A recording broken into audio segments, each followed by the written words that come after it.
After Joshua's victories in the south, the northern kings freak out.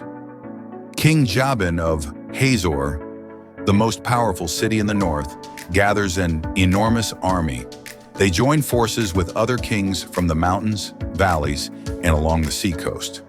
The Bible says their army was as numerous as the sand on the seashore, with many horses and chariots. This wasn't just another battle. This was the biggest challenge yet. With such an overwhelming army ahead, Joshua might have been nervous. But then God speaks. "Do not be afraid of them, because by this time tomorrow I will hand all of them over to Israel, slain." Joshua 11:6. Imagine hearing that. God doesn't just promise victory, He sets a deadline. So Joshua attacks suddenly at the waters of Merom. The enemy is caught off guard, and just as God said, Israel wins. The key? They trusted God's promise and took action. After the victory, Joshua goes after Hazor, the lead city of the Northern Coalition. Hazor was the most powerful city in Canaan. At the time, Joshua defeats King Jabin and burns the city to the ground. The rest of the northern cities are also conquered, just as God commanded.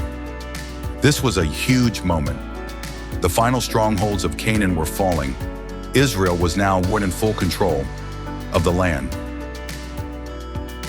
But here's something interesting. This conquest didn't happen overnight. The Bible says, Joshua waged war against all these kings for a long time. Joshua 11:18. It took years to fully secure the land. Some cities surrendered, but most fought to the end. The only ones who made peace were the Gibeonites, who tricked Israel in chapter 9. In the end, Joshua defeated 31 kings. More on that in chapter 12. And finally, the entire Promised Land was under Israel's control.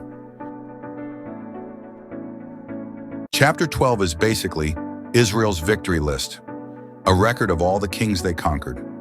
Moses defeated 2 kings east of the Jordan, Sihon and Og. Joshua defeated 31 kings west of the Jordan. Each of these kings ruled a city or territory that stood against God's plan, but none of them could stop what God was doing. Imagine Joshua reading this list. It was a reminder of God's faithfulness every step of the way.